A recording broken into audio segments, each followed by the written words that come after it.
Anggota DPR RI protes, Timnas Indonesia dipenuhi oleh pemain naturalisasi. Wow, kata ini keluar langsung dari salah satu anggota Komisi 10 DPR RI dari fraksi PKB, Bapak Habib Syarif Muhammad. Ia mengkritisi ya proses naturalisasi ini dinilai karena terlalu tergesa-gesa. Ya, jadi alasan pertamanya adalah karena tergesa-gesa. Yang kedua adalah ini akan beresiko ke pemain-pemain lokal kita. Jadi ke perkembangan pemain lokal kita ini mungkin akan tersendat dengan hadirnya para pemain naturalisasi. Dia juga menambahkan, ini dilansir dari fifa.co.id ya. Jadi ini aku tidak ngarang, jadi ini ada beritanya. Mungkin bisa kalian cek langsung. Di situ ia menilai proses naturalisasi ini yang cukup tergesa-gesa, ya mulai dari pelatihnya katanya, pemainnya, jadi katanya sulit lah untuk memberikan penilaian ya kan. Nah tapi di sini yang paling disoroti daripada Bapak Habib ini adalah kok bisa nih anggota Komisi X DPR RI ini kok mudah kali ngasih izin gitu ya kan kepada keluarga negara, ngasih izin keluarga negaraan kepada pemain-pemain naturalisasi ini. Kenapa gitu ya kan? Nah, jadi di sini kita mau coba kenapa Bapak ini bilang tergesa-gesa kan gitu awalnya. Kita mau coba jawab lah. Kenapa tergesa-gesa? Ya karena memang kebetulan kita ini butuh pemain untuk menghadapi kualifikasi Piala Dunia gitu kan. Karena lawan juga semakin kuat gitu. Apalagi Cina yang semakin menambah pemain-pemain naturalisasinya gitu. Jadi tidak ada cara lain yang cepat dan tepat ya. Itu selain daripada menaturalisasi pemain gitu. Karena kalau kita tidak segera menaturalisasi pemain, ini takutnya peluang yang sudah depan mata, kesempatan kita untuk masuk Piala Dunia itu bisa berantakan. Nah, kita juga sadar akan hal ini. Sebenarnya pun kalau misalnya ditanya dari hati yang paling dalam, ya kita tetap juga pengen ada pemain lokal kita yang bisa bermain. Tetapi kita mesti realistis juga gitu kan. Memang untuk sejauh ini kemampuan pemain-pemain lokal kita ini juga belum bisa mengimbangi para pemain-pemain diaspora ini. Jadi kita mesti legowo juga gitu. Nah, sembari untuk tetap memperketat atau untuk memperkembang para pemain muda kita ini di grassroots-nya, di youth-nya itu, di pemain muda itu tetap kita tempa sembari dengan adanya naturalisasi atau diaspora ini.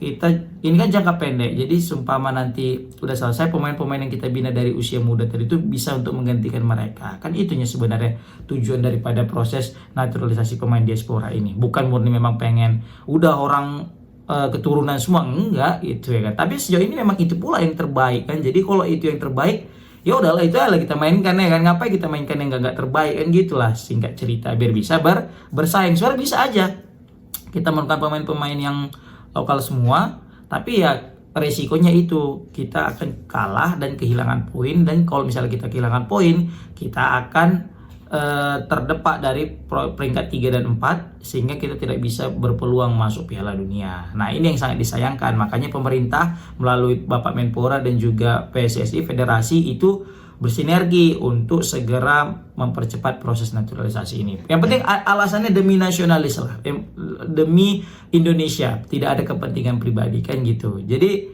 tapi di sini Bapak Habib Syarif lagi menyayangkan kenapa Bapak Erick Thohir itu nggak datang ya kan dalam proses naturalisasi ini, dalam sidang ini. Udah 2 kali berturut-turut katanya Pak Erick Thohir nggak datang. Nah, ini pasti banyak alasan lah kalau bisa kita bilang. Yang pertama, kita tahu lah Pak Erick Thohir kan pasti banyak yang dia kan karena sudah rangkap jabatan, dia sebagai BUMN, menteri, dia juga lagi ketua federasi sepak bola PSSI, pasti banyak hal mungkin yang lebih penting yang harus ia kerjakan, makanya ia juga tidak hadir. Ditambah lagi juga dia sudah mewakilkan kepada seseorang untuk hadir gitu ya kan. Ditambah lagi juga Pak Menpora sudah datang ya kan. Nah, tapi dia juga menyoroti nih yang dia sayangkan itu, ini benar nggak nih pemain-pemain naturalisasi kita ini tuh punya nasionalis yang tinggi katanya. Waduh, padahal kalau bisa kita lihat ya di video-video pendek itu Sandy Walsh itu yang mana dibilang sama Rizky Ridho, "Weh bule," katanya. Dia langsung marah kan. Dia langsung marah, dia langsung bilang apa? "Oh, aku nggak bule ya, Indonesia nih, Indonesia." Gitu. Ini salah satu bukti contoh ya bahwasanya pemain diaspora kita itu memang memang sudah menghayati darah dagingnya itu Indonesia, karena dia tahu punya darah Indonesia, dan dia juga sudah sudah mendarah daging jiwa nasionalis mereka, guys. Jadi ini bukan pemain yang antah berantah yang di sana yang nggak punya keturunan terus kita rekrut yang sudah nanti 5 tahun, tidak. Tapi ini memang pure pemain-pemain yang sudah punya jelas darahnya itu bahwasanya punya darah Indonesia, baik itu mama, bapak, kakek, nenek mereka kan gitu. Jadi bisa kita pastikan jiwa nasionalisme mereka itu sudah qualified lah untuk memiliki warga negara Indonesia. Jadi kalau ditanya, jangan diragukan lagi lah simur aku masalah nasionalisme mereka. Tapi ini wajar ya, yang dikatakan Bapak Habib Syarif ini ya dia wajar. Dia juga pecinta timnas yang dalam artian mungkin pemain lokal gitu ya kan. Jadi dia menyayangkan nanti kalau pemain-pemain lokal kita ini tidak terpakai atau berkurang menit bermainnya. Ya intinya semua ini sama-sama pecinta timnas, tapi beda perspektif aja kan gitu. Jadi kita ya tetap yang kita dukung adalah timnasnya, seperti itu.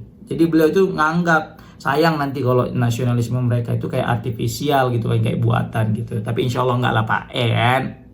Baru juga dia menyinggung nih dampak daripada kehadiran pemain diaspora ini. Kayak pemain-pemain lokal kita ini semakin terancam nih bermainnya. Contoh kayak kata dia Pratama Arhan ya kan, baru Hoki Caraka, Asnawi dan lain-lain lah. Pemain-pemain lokal kita yang biasanya sering merumput di RSTI di zaman Piala AFF kali ini sudah mulai tergusur dengan hadirnya pemain-pemain diaspora. Ya memang inilah dia dalam tim kita ini, kompetisi. Jadi siapa yang memang betul-betul punya kualitas, dia yang akan bermain sebagai starter. Contoh pemain lokal kita layaknya Marcelino dan juga Rizky Ridho. Ini pemain yang masih bisa ditempatkan sebagai starter. Kenapa? Karena mereka memang punya kualitas kan gitu. Sebenarnya setiap pemain punya kualitas, tapi ketika dibandingkan dengan pemain satu dengan pemain yang lain, nah ini yang jadi masalah. Pemain lokal kita itu masih kalah kualitas dengan para pemain-pemain diaspora kita.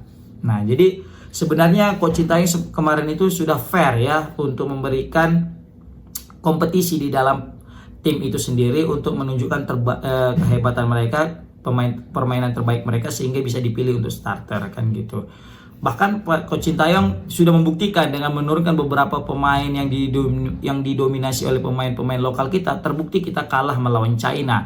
Ini salah satu bukti juga bahwasanya memang dari segi kualitas pemain lokal kita belum mumpuni untuk bersaing di kualifikasi Piala Dunia round 3. Tapi kalau mungkin sebagai pemain cadangan itu masih oke lah, mungkin karena sudah pemain-pemain lain atau lawan itu sudah lelah gitu ya kan. Nah jadi Bapak Habib Syarif Muhammad ini juga menilai kayaknya perlu nih dia ngasih usul lah ya kan.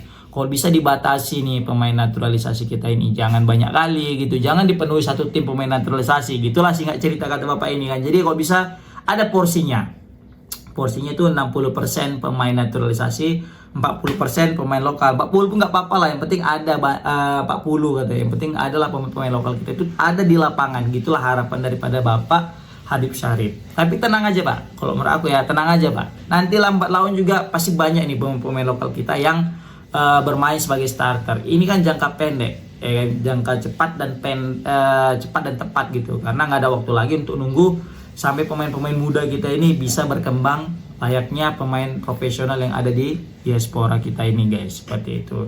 Itu sih menurut aku Pak kan. Tapi aku salutnya dengan Bapak ini adalah Bapak ini masih tetap mendoakan guys. Ini mungkin wajar lah kritikan protes-protes yang bisa kita bilang untuk kebaikan sebenarnya. Jadi sebenarnya orang yang kritik itu tandanya dia care, dia masih peduli kan gitu. Jadi ya udah nggak masalah guys. Tapi di sini aku salut dari Bapak ini masih tetap mendoakan. Semoga katanya ya kan, dengan diberikannya kemudahan terhadap proses naturalisasi ini, dengan dimudahkannya kepindahan warga negara mereka ini juga diimbangi ketika berada di lapangan. Jadi mereka bisa bermain secara totalitas, bermain secara baik sehingga mengangkat martabat daripada timnas Indonesia ini guys, negara Indonesia ini. Karena ini berkaitan dengan negara, jiwa nasionalis ya kan, wajib kita junjung tinggi gitu ya kan. Kita punya haibah atau apa tuh bahasa Indonesianya haibah ya, gengsi dia di antara negara-negara lain. Maka dia bilang oke lah kalau memang kita mudahkan ini tapi dengan syarat ya bagus nanti mainnya di lapangan ya. Gitulah kalau kita orang Medan bilangnya kan. Oke lah guys, komen di kolom komentar gimana pendapat kalian guys tentang anggota DPR RI yang protes timnas Indonesia dipenuhi oleh pemain asing. Bukan pemain asing, pemain naturalisasi. Oke, assalamualaikum warahmatullahi wabarakatuh.